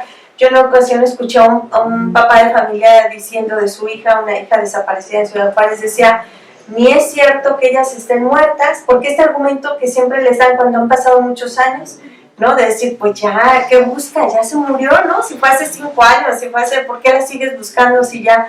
Entonces él decía algo muy, muy cierto, muy doloroso, dice: ni es cierto que ellas estén muertas y no es cierto que nosotros estemos vivos, ¿no? Entonces, ¿cómo continúas viviendo después de la desaparición de un familiar, de alguien, ¿no? Y en el caso de los feminicidios, también con todo lo que rodea de injusticia, ¿no? Porque no solamente que las mataron, sino que encima de todo, los tipos están prófugos, los pocos casos que detienen, que son consignados, las penalidades no son las más altas, y en algunos casos hasta son absueltos, ¿no? Entonces, también hay todo un sistema de justicia que está colapsado, y que la impunidad es lo que sigue mandando los mensajes equivocados de que está permitido los feminicidios, justamente porque no pasa nada, porque no los vemos en las cárceles compurgando las sentencias ni nada, ¿no? Entonces ahí hay un elemento fundamental también en torno al sistema de justicia. Sí. Sí, yo quería preguntar, usted hablaba de la violencia sistémica y estructural. Uh-huh. Entonces, si podría dar otros ejemplos de cuál sería como la diferencia entre las dos. Bueno, esa es una pregunta, y luego la otra sería: ¿cuál es como el procedimiento que se sigue cuando una mujer va a denunciar que es víctima de violencia? Uh-huh. Y si hay también un seguimiento para el hombre, o hay prevención para prevenir todo este ejercicio de poder, uh-huh, o algo así, si hay algo que se haga también con los hombres. Claro. Mira, en relación a lo de la estructura y sistema, pues hay este sistema patriarcal que yo les digo, ¿no? Que en donde se sustenta, pues en esas instituciones que le han dado forma y vida, y que al contrario se renueva, ¿no? O sea, no envejece, se renueva, porque hay otros, hay justamente esas estructuras de poder que lo siguen sustentando. ¿Cuáles son esas? ¿Y cuáles son algunos ejemplos? Yo por eso cuando digo de que promueve, permite, genera, es que por todos lados se bombardea todo el tiempo de que eso es lo que debe ser, ¿no? El sistema de justicia, o sea, el derecho, esas son las estructuras del derecho, la familia, no seguir pensando en la familia binaria, mamá, papá, hijitos, casita, perrito, ¿no? Esa como el único modelo de familia, cuando hay una diversidad de familias también. Todo el tema sociocultural, ¿no? Todo lo aprendido del deber ser niña y deber ser niño, ¿no? En estos roles, que ahí también está el sustento de esos comportamientos machistas, ¿no? Todavía hay allá en lugares y demás donde a la niña le siguen asignando el papel de servirle al hermanito, y del hermanito sentarse muy cómodo a que lo atienda, le sirvan y demás, ¿no? O sea, estos roles que siguen perpetuando los sistemas de dominación, ¿no? Entonces ahí es donde yo me refiero que cuando no hay cambios estructurales es porque el sistema educativo sigue siendo el mismo, el sistema de justicia sigue siendo el mismo, y aquí entra la otra pregunta que haces: un sistema de justicia que está colapsado en todos los niveles. Por eso es que el nivel de impunidad en México es el 98%, 98%. El otro día decía una empresaria, yo la escuchaba y me pareció terrible lo que ella decía que si ella quería emprender un negocio, tenía el 50% de posibilidades que le vaya bien o mal, ¿no? Eso sí, vas a emprender un negocio y tienes 50 y 50 de que te funcione el negocio, de que como empresaria, ¿no? Decía, pero si cometo un delito, tengo el 98% de posibilidades de que no me pase nada. Entonces, ¿te imaginas? Entonces, por eso el nivel de corrupción que hay, de delitos que se cometen, de todo, porque, a ver, ¿les va a interesar hacer un negocio o cometer un delito? ¿En dónde tienen mayores posibilidades de éxito? Eso es una tragedia, y eso pasa también con el sistema de justicia. Pues claro, violentan a una mujer, la maltratan, la asesinan, y no va a pasar nada. Se supone que hay órdenes de protección, se supone, sí, una orden que es una hojita, X de... es una hoja, un oficio que le dan, pero no hay nadie que le esté, ni que esté buscando a los que cometieron los delitos, ni que la esté protegiendo a ella, ni que esté viendo si denunció violencia, ni que va a estar bien.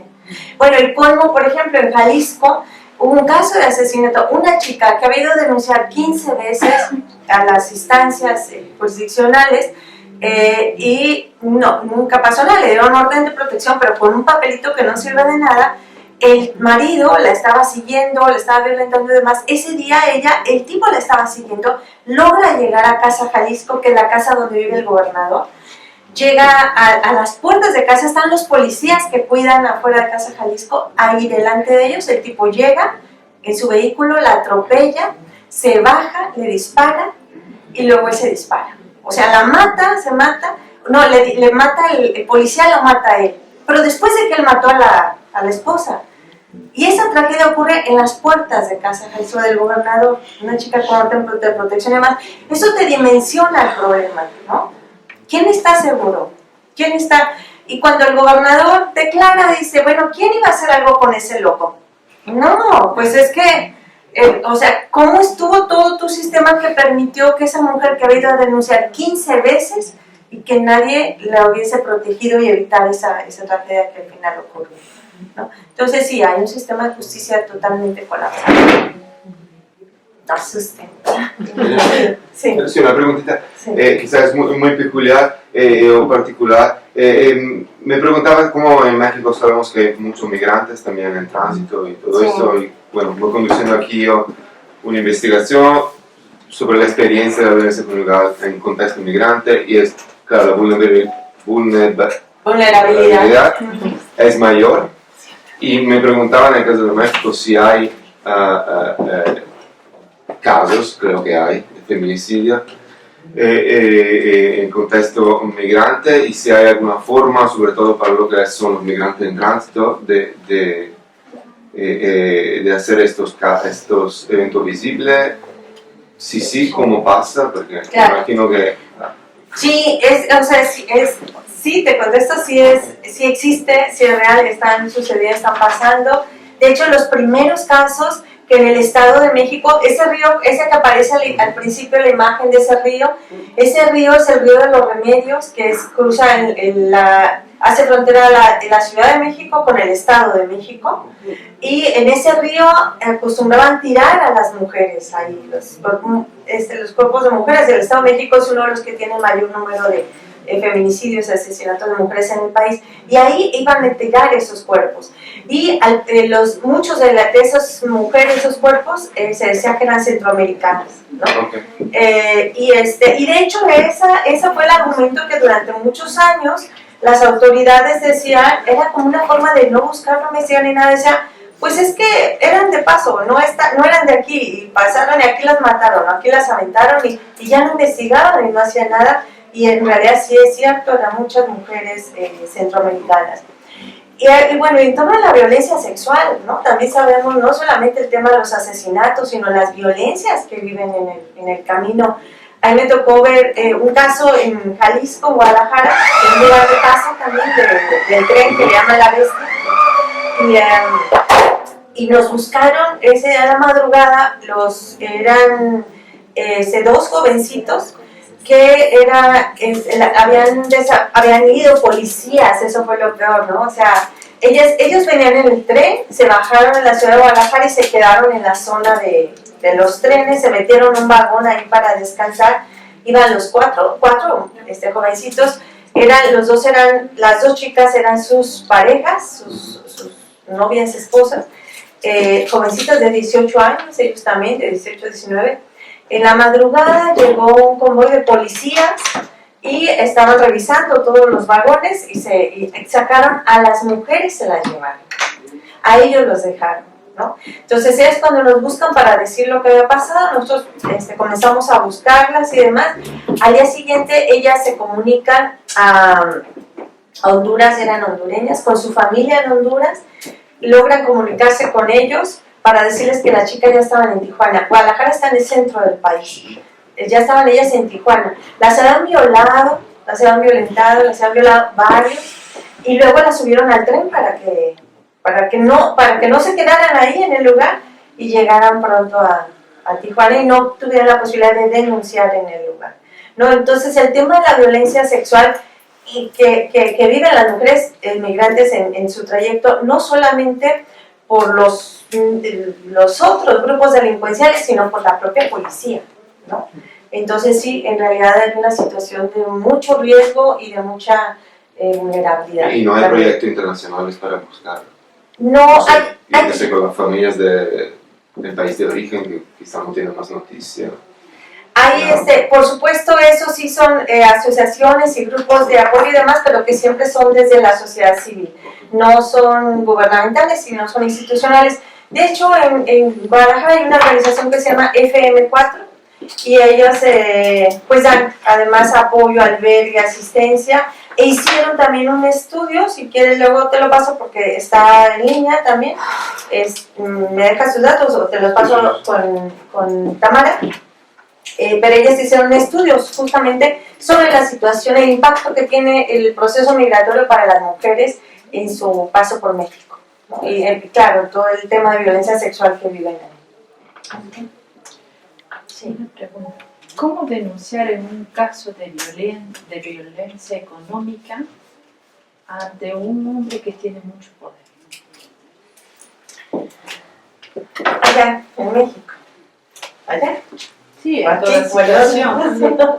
Bueno, lo que pasa es que a cualquier persona, ¿no? O sea, el tema de la violencia económica, normalmente quienes la viven y quienes la padecen y demás, sí son personas que quienes ejercen estas violencias tienen mucho poder económico. Justamente es una de las características de estas violencias. Yo, varios de los casos que pude ver y acompañar y demás allá en Guadalajara, eran mujeres además que ellas mismas habían sido universitarias, habían sido empresarias y demás, pero justamente los tipos estaban también a ese nivel. Había un caso de una señora que había sido profesora en la universidad y estaba jubilada. El esposo era un reconocido abogado, jurista, demás, notario, todo. Con un tema de violencia económica fuertísimo porque le había prácticamente quitado los recursos. Ella estaba asignada, ella estaba solamente con su jubilación como profesora, pero todo lo que habían hecho juntos, él se había encargado de que ella no tuviera nada, justo porque él era abogado, él tenía todos los elementos también jurídicos, pero además con mucho poder, nadie quería llevar el caso, porque era el maestro, era el notario, era el super jurista, era el todo, y bueno, sí fue un caso muy complicado, fue necesario que fueran abogados de otro lugar, no de ahí, que no tuvieran nexos ni relacionamiento con él, con toda la influencia, con todo lo poder que tenía. Eso es importante. Sí, claro, buscar que sean otras gentes de otros espacios para que puedan llevar el caso sin que tengan luego represalias o compromisos hasta de amistad, ¿no? Que puedan tener con la persona. ¿Verdad? Sí. No sé si podrías hablarnos se podría especular sobre qué porcentaje de casos no están oficialmente reconocidos. Como feminicidios. Sí, claro, solamente consignan el 20%. Y cuando, de acuerdo a nuestras investigaciones, por lo menos es el 80% de los casos son feminicidios y consignan solamente el 20%. ¿Eso qué quiere decir? Que dejan el 80% fuera de las consignaciones como feminicidio, ¿no? Esto, al final de cuentas, ¿en qué impacta? Pues también en una serie de cuestiones que están alrededor. Por ejemplo, nosotras hemos logrado que se abran programas de apoyo a los huérfanos de feminicidio. Por ejemplo, los niños estaban fuera de todos los programas, ¿no? De nada. Cuando además en muchos de los casos los niños presenciaban los asesinatos de sus mamás, porque quienes los asesinaron eran sus papás, ¿no? Entonces vivían esas violencias de ver a su mamá ser asesinada por su papá, y ni siquiera atención psicológica recibían, ¿no? Esos niños estaban ya impactados de por vida y sí, además luego llegaban a familias del abuelo, de los abuelos, familias que no tenían recursos y para hacerse cargo de 3 niños más, de 5 niños más y demás. Entonces ahora se impulsaron, no están en todo el país, por lo menos en Jalisco sí logramos que se incorpora un programa presupuestal con recursos para dar apoyos a niñas y niños huérfanos de feminicidio. Pero justamente como son tan poquitos los que consignan, luego quedan muchos casos que están los niños fuera de esos programas, ¿no? Porque no es feminicidio, lo consignaron como parricidio o como homicidio, ¿no?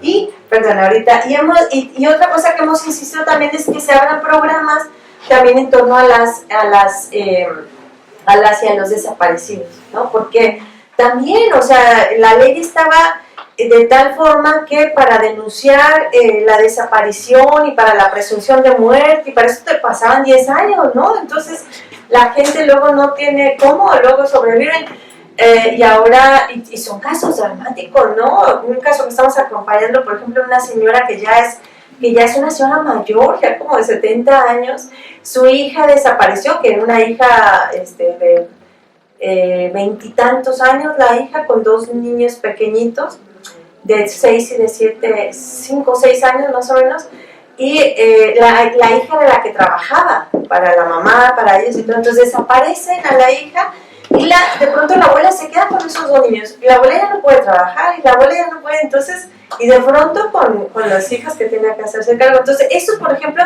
el Estado no está haciendo nada, ni para buscarla a ella, ni para atender la problemática de estos niños también que están en la ausencia de sus papás, ¿no?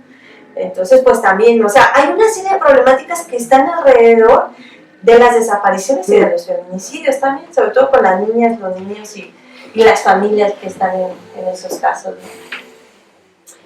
¿Qué expresar? En esta situación, la ayuda internacional, digamos, la iniciativa Spotlight, que se supone que es Unión Europea, Naciones Unidas, que va a generar proyectos, estructuras nuevas en México, ¿sirve de algo o es Mira, a ver, yo formo parte de esa iniciativa. Fíjate, ¿y sabes cuántas veces me he reunido? Nos hemos reunido y soy parte de la iniciativa regional, de la iniciativa latinoamericana. ¿Sabes cuántas veces nos hemos reunido con el Spotlight Nacional? Por ejemplo, yo que estoy en México, con las del Spotlight Nacional, nunca. ¿Cuántas veces nos hemos reunido con el grupo regional para ver cómo? Nunca. Ha habido reuniones virtuales en donde se establecieron ciertos lineamientos, reglas, indicadores, nos anotamos cada quien como cuál era nuestra expertise y donde podíamos aportar más ahí. Y yo hasta ahí me quedé, yo dije, bueno, en algún momento me van a hablar, me van a buscar, me van a decir algo. Hay una desarticulación tremenda, porque luego yo me entero por los medios de lo que está haciendo Spotlight, ¿no? Y de lo que está haciendo a nivel mundial, y lo que está haciendo en Latinoamérica, y lo que está haciendo en la zona, pero me entero por los medios. No sé en qué momento, pero además me di cuenta que no era solo yo dije, bueno, ¿será que yo ya no recibo la información o qué? Y luego viajo a Honduras y me encuentro con una compañera que forma parte de esa iniciativa a nivel global, y me dice, oye, a ver, cuéntame cómo va lo de Spotlight, porque ella no sabe tampoco, ¿no? Digo, no, bueno, pues no sabemos. Y son iniciativas que tienen muchos recursos, que tienen mucho dinero, y que se supone que con eso iba a ser para atender pues estas problemáticas de las que estamos hablando, justamente, ¿no? que el dinero sea... No sé cómo lo están destinando, a quién se lo están destinando, qué se está haciendo, yo lo desconozco por lo menos, y yo formo parte de la iniciativa a nivel regional, ¿no? Lo que pasa es que acá a nivel europeo se supone que la información que tenemos es que están trabajando. Sí, y que están trabajando muy bien. Y que el dinero ha sido repartido, sí, ha llegado a donde debe llegar. No sé cómo lo están repartiendo ni a quién lo dividen, no sé, la verdad lo desconozco. Eso sería muy interesante que lo planteemos en la próxima reunión de mujeres acá, porque a nosotros lo que nos han dicho es que, wow, qué programa increíble. que nos llena de esperanza a nosotras como latinoamericanas. Sí, el gobierno luego presentó la iniciativa como algo muy grandioso que iban a hacer. Yo les escribí a Conavin decirles, oye, yo formo parte de la iniciativa, me gustaría estar en la presentación, ¿no? Para enterarme de qué van a presentar y qué van a hacer. Y no recibí la invitación para estar ahí. Y eso yo les escribí para saber qué iban a presentar, ¿no? ¿Qué iban a hacer? No, está totalmente desvinculado, desarticulado. No sé cómo lo estén trabajando, no lo sé. Pero si buscas en los nombres, ahí va a estar mi nombre. Yo estoy ahí.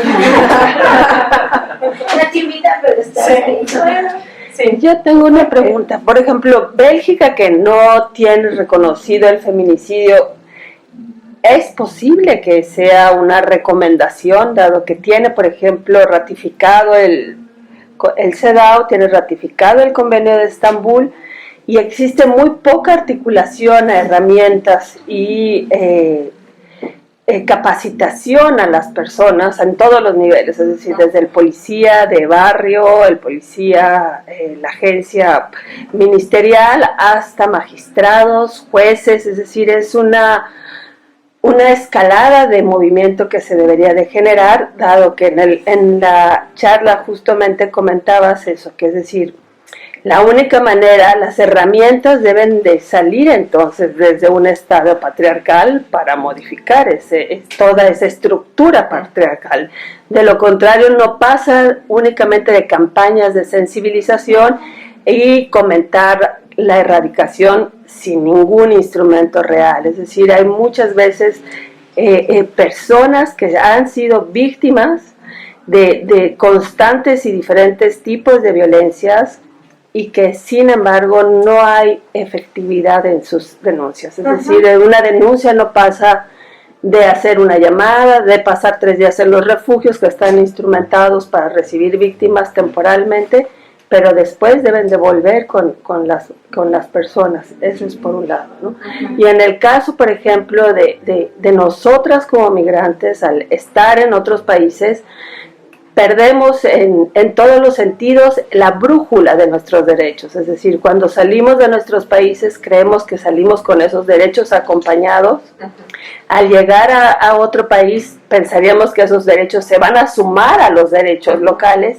Sin embargo, no logramos tener ese acceso. Siempre quedamos en yo le llamo el pasillo, como estas puertas del banco, que abres una puerta y te quedas en un pasillo, pero nunca se abre la otra puerta para realmente entrar. Entonces, este limbo jurídico en el que vivimos, ¿qué es posible instrumentarlo? Porque no podemos volver.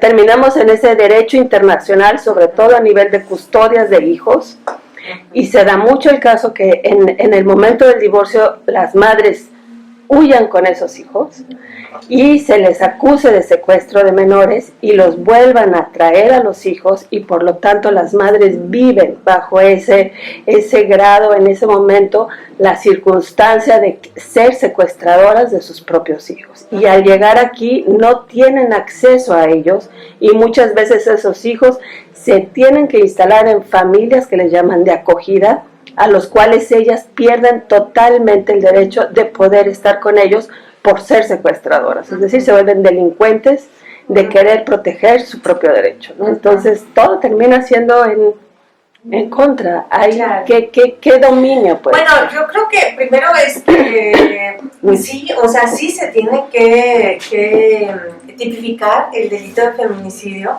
Y esto lo quiero decir con toda claridad, porque hay una visión muy colonialista desde Europa de que ese es un tema que ocurre solo en América, ¿no? Y que ocurre solamente en los países del tercer mundo, como que tiene que ver con los salvajes que son esos y que siguen matando a sus mujeres, ¿no? Yo defendí mi tesis acá en España porque hice mi investigación de doctorado en la Universidad de Oviedo.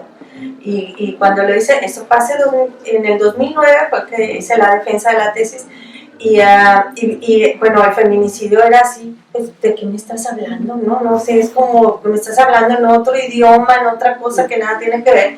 Y luego, además, con esta versión, yo en el libro, en mi texto, en la tesis, hago una dedicatoria a mis 8 hermanas y mis 3 hermanos. Somos 11 de familia en mi casa, ¿no? Y recuerdo muy bien cuando una de las juradas de las juezas en mi jurado de tesis, que en el examen de grado estaba mi hija y mi esposo me estaban acompañando, entonces ella se dirige a mi hija y le comienza a decir un discurso así de que, qué bueno que estás acá acompañando a tu mamá, los esfuerzos que hizo tu mamá para estar acá, y ya me imagino la situación en la que vivieron, 11 hijos. O sea, ella se imaginaba que en mi casa, por ser 11 hijos y en México, entonces vivía yo en la pobreza, o en la amontonada, los 11 hermanos ahí, yo no sé qué se imaginaba. Pero es esta visión colonialista, ¿no? De que ya si vivíamos 11 hijos en una familia, seguramente estábamos ahí revueltos todos con todos, porque ese era el discurso que le daba a mi hija, ¿no? Y mi hija se le quedaba viendo así como, ¿de qué me está hablando esta señora, verdad? Mi pobrecita mamá, mi pobrecita mamá que está acá defendiendo su tesis. Y entonces, y tiene que ver también con este tema de feminicidio, ¿no? O sea, el feminicidio, y todo ese discurso, ese debate que di con los profesores de la Universidad de Oviedo, era algo así como, pues eso ocurre ya en tu pueblo, ¿no? Allá acá no, o sea, son otras violencias machistas, pero son europeas, son de la manera. Entonces, y tiene que ver con eso, o sea, claro que se tiene que tipificar el feminicidio acá, se tiene que dar un debate muy amplio acerca del feminicidio y de la necesidad de tipificarlo y de cómo vas a generar políticas criminológicas de prevención y demás, si ni siquiera lo nombras esa violencia, si ni siquiera la nombras, ¿no? Entonces, yo creo que sí se tiene que generar esa reflexión, ese debate amplio acá sobre el feminicidio, pero por supuesto sobre todas esas violencias en las que están invisibilizadas y que están ocultas, esas de las que estás hablando, ¿no? La forma en que las mujeres migrantes acá se ven envueltas en esas violencias por su condición de ser migrantes y en la cuestión de sus hijos y demás, que ustedes tienen el pulso muy, muy claro. Pero esos son parte del cúmulo de violencias que pueden llevar a un feminicidio, y eso lo sabemos. O sea, hay casos que están ahí ya presentes de mujeres que han sido asesinadas acá por sus parejas y que siguen sin nombrarse, ¿no? Entonces yo creo que sí, sin duda es un debate que se tiene que dar, es una reflexión que se tiene que dar, y sí se tiene que tipificar el feminicidio por acá también. Pues no sé si hay alguien más comentarios. No sé si está el libro, no sé cómo lo hacemos para poderlo... ¿Cómo vamos a hacer? ¿Quieres preguntar algo? Sí, había escuchado más en las noticias de México que están intentando tumbar el tipo de feminicidio nuevamente. No, bueno, ese se le ocurrió, esas son unas ocurrencias que luego tienen quienes llegan de funcionar, pero fue como en feria, ¿no? Al fiscal general que se le ocurrió decir que había que cambiar el feminicidio, había que desaparecerlo, porque eso era muy difícil de acreditarlo. O sea, en lugar de que, a ver, ¿cómo hacemos para de veras acreditar los delitos que nos hace falta para investigar bien, para fortalecer a las policías, para fortalecer el sistema de justicia, para hacer buenas investigaciones? No, lo más sencillo es, o sea, volvió con un debate que dimos hace 20 años, hace 15 años, cuando debatíamos sobre la tipificación del feminicidio, ¿no? Y bueno, pues este señor llegó tarde al debate, ¿no? Ya, adiós. Ya no pasó nada. No, pues claro que no, llegó tarde al debate, sí. Pero además le fue muy mal, muy mal, claro. Qué bueno, sí, así es. Sí. Bueno, sí, quería hacer la última pregunta. Sí. Quería preguntar, bueno, por lo que dices entonces, el seguimiento de las mujeres que sufren violencia no es muy útil, digamos, pero hay algunas propuestas que sí, han hecho algunas y que o sea, me parece igual. ¿Sabes qué pasa? Que no hay política pública. O sea, hay que diferenciar cuando hay una política pública de prevención de las violencias y cuando son acciones, programas, campañas y demás que están totalmente desvinculadas. Entonces sí hay algunas cuestiones, por ejemplo, las órdenes de protección, antes no había, ahora ya hay, ¿no? Pues sí, pero si es una orden que no tiene una estructura para... una orden de protección o una orden de restricción para darle seguimiento, para ver que efectivamente se cumpla, etcétera, pues de nada va a servir.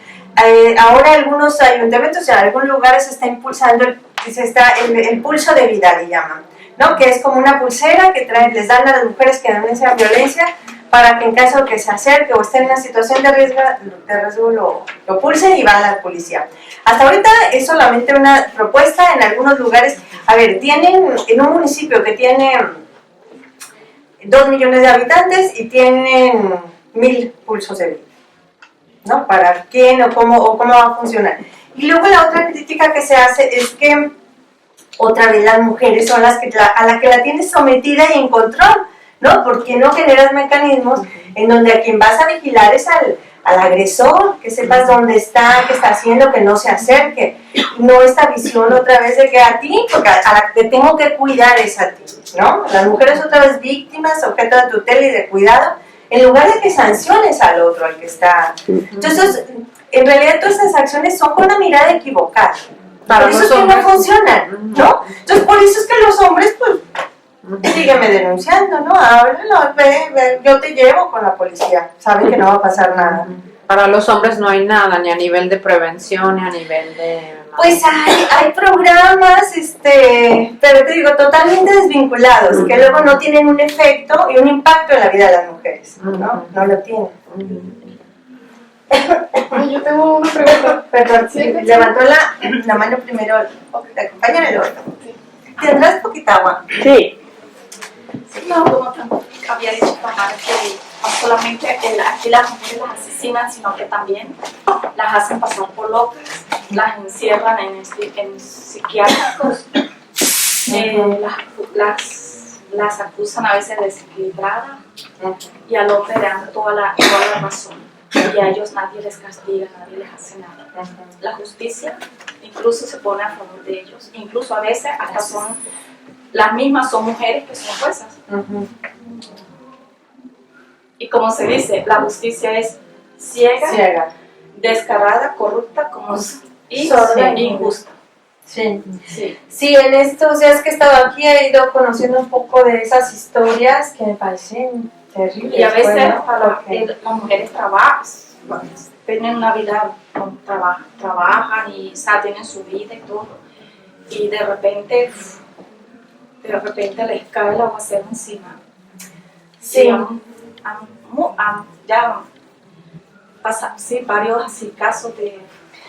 Sí, estos días te digo que he podido conversar y que he podido conocer algunas de esas historias que me parece tremendo. Yo lo que le decía a Tamara y a Silvia, que mejor es escribir sobre esas historias y si me dan la oportunidad de escribirlas también. Yo soy columnista en 2 medios, o sea, publico 2 columnas a la semana en 2 medios allá nacionales y que igual puedo comenzar a tratar también esos temas allá, ¿no? Entonces, sí, a la oportunidad después lo conversamos, lo platicamos y para hablar de eso que no se sabe tampoco, ¿no? Que no se conoce y todo este sistema de justicia, de complicidades, ¿no? Cómo se tejen las complicidades alrededor de...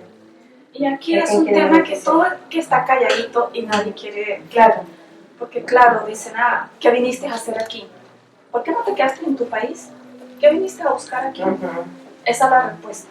De la policía. Sí, claro. ¿Quién te mandó para acá? ¿Qué viniste a buscar aquí? ¿Te hubieras quedado mejor en tu país? ¿O vete a tu país? Esa es la respuesta. Ya te avisamos cuando tengas justicia, ¿no? Sí. Sí, como el caso de la compañera. Ayer la escuché cuando hablaste, y hablaste muy poco, en realidad no conocí toda la historia, pero si gustas la conversamos al rato, más adelante, y que puedas escribir algo sobre eso. Yo tuve suerte porque era otra mujer que ella quería mandarme a mí una institución psiquiátrica. Así me dijo y todavía me dice que si yo estaba de acuerdo de firmar. Y como que algo me esperó, porque yo voy a firmar, yo no te voy a firmar si yo no sé qué es eso. Claro. Ella entonces era para decir que yo misma estaba de acuerdo. Autorizando. Sí, que me hospitalizara. Tu locura. Sí. El reconocimiento de tu locura. Sí. Puesto que cuando un hombre comete un delito aquí, es porque la mujer está loca. La mujer está loca. Es una mentirosa.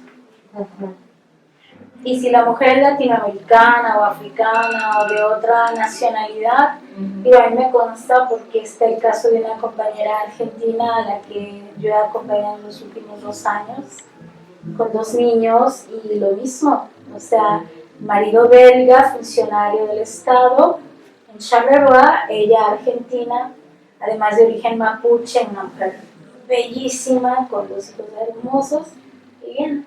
Y le está pasando eso, ¿no? Que el marido está loca, ¿no? Y le quiere invitar a los hijos porque ella está loca, ¿no? Es una locura, es una locura. Parece que no muta. Sí, sí, eso. Y, por ejemplo, si uno usa los medios comunicativos para denunciar, ¿es que es una ayuda para la víctima o se puede venir en contra de nosotros? Por ejemplo, mi caso es un caso un poco especial, yo le voy a decir. Mi esposo tiene mucho poder, mucho poder. ¿Aquí o allá? Aquí. Él es de aquí. Me ha acorralado, como se dice, como un carnero, con su poder, de todos los medios, todo. Cuando digo todo es todo. Yo era como un carnero en medio y él me acorralaba por todos lados, de manera que yo no salga en nada, que la historia tenía que quedarse ahí. ¿Por qué? Igualito. Yo, como estaba loca, yo he inventado todo, lo único que había que hacer era internarme. Y jugaba en la casa, cogía mi medicamentos y decía a alta voz, tú estás loca porque estás tomando esto. ¿Eso qué era? Pues quería que mis hijos escucharan y que dijeran, sí, mamá está loca, está tomando ese medicamento, si papá le dice. Y no sé si han documentado, si se han matizado todos esos casos con ese modelo que se repite, ¿no? Sí, hemos justamente hecho ese trabajo de documentar y de sistematizar para también un poco investigar y diagnosticar qué es el patrón y cuáles son, ¿no? Y sobre todo hacia dónde se dirigen las resoluciones, ¿no? Es un trabajo que hemos estado haciendo el último tiempo para comprender desde el origen, es decir, la gente cuando llega, cómo llega y por qué llega, y cuando se instala, qué es lo que sucede y cómo se transforma eso, a qué se debe todo, entender, porque además existe muy poco seguimiento en esos casos, ¿no? Pero sí hemos intentado hacerlo y sobre todo comprender, porque además es mucho de explorar y saber, ¿no? Pero sí hemos hecho ese trabajo para poderlo ir documentando y que además, bueno, también sirva a ellas para poder hacer prevención en las demás, ¿no? Porque para ellas es una experiencia reactiva y la gente no sabe que se puede detonar eso. Entonces, cuando hemos tratado de hacer esos entender hacia dónde van todos esos tentáculos de después, vemos que son infinitos y que además se terminan todos en historias cada vez mucho más complicadas de resolver. Entonces, ha sido algo muy artesanal, digamos, ¿no? Sí, claro, yo creo que sí tiene que haber un proceso así como el de la tipificación de feminicidio, un proceso de visibilización de ese... pues de estos casos y cómo se repiten esos modelos, esos esquemas de justicia también, justicia patriarcal, pero además selectiva, ¿no? O sea, y a partir de eso ver también visibilizar, porque es un poco como un doble discurso y doble moral. Si se fijan ustedes al final de los videos, dice que están financiados por los Países Bajos y demás, ¿no? Entonces es así como que sí, que haya recursos allá para visibilizar las violencias que están allá, pero no veo lo que está pasando acá, ¿no? Es una manera de justificarlo. Entonces, bueno, yo creo que es algo también que... Claro, además también pasa con mujeres belgas, con chicas jóvenes belgas. Yo conozco muchos casos, belgas, hijas de belgas, nietas de belgas, o sea, chicas belgas, 100% belgas, ¿no? Y también viviendo esas violencias. Y que al final...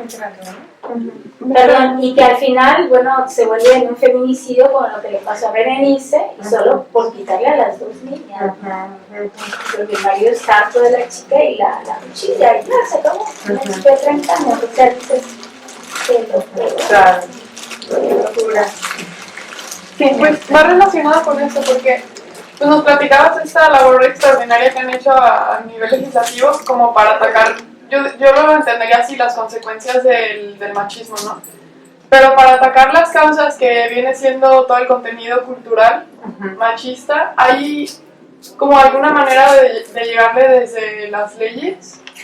No, creo que lo normativo es como lo que se logró hacer, se ha hecho y es donde se tienen avances porque es lo que más fácil legitima al Estado, ¿no? De decir, si estoy haciendo, mira todas las leyes que tengo ya de protección de las mujeres y todo, desde ahí se legitima al Estado. Pero lo otro, lo verdaderamente contundente, transformador, no lo hace, ¿no? O sea, en el sistema educativo, la currícula tendría que cambiar, la inserción de las mujeres en los espacios de decisión, ¿no? La paridad, hace 2 años logramos incorporar la paridad a nivel constitucional, ¿no? Y ahorita ahí se va avanzando, pero no garantiza tampoco la llegada de las mujeres en 50 y 50 a los espacios, ¿no? de decisión, tampoco garantiza una política pública integral de género y en favor de las mujeres. Entonces, por eso te digo que sí tienen que hacerse cambios profundos, transformadores, socioculturales, pero también económicos, políticos, jurídicos, etcétera, para que esto de veras tenga un impacto, ¿no? Seguimos teniendo normas que son vejatorias. El estupro todavía sigue en algunos estados del país, ¿no?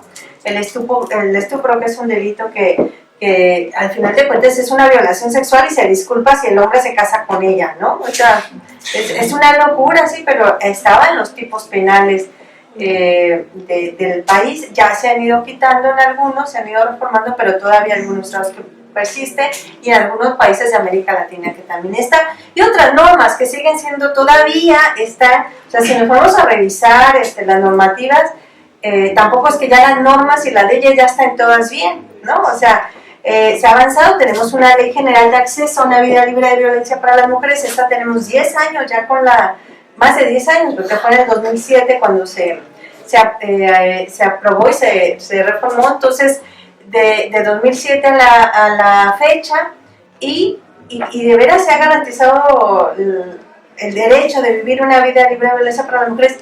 Claro que no, al contrario, estamos peor que nunca, ¿no? Entonces, no significa que la ley no sirva, no, es que no está en la ley, ¿no? Hay más cosas que son las que se tienen que hacer, que realizar para que esa ley sea vigente y se haga efectiva, ¿no? Si no, no va a funcionar.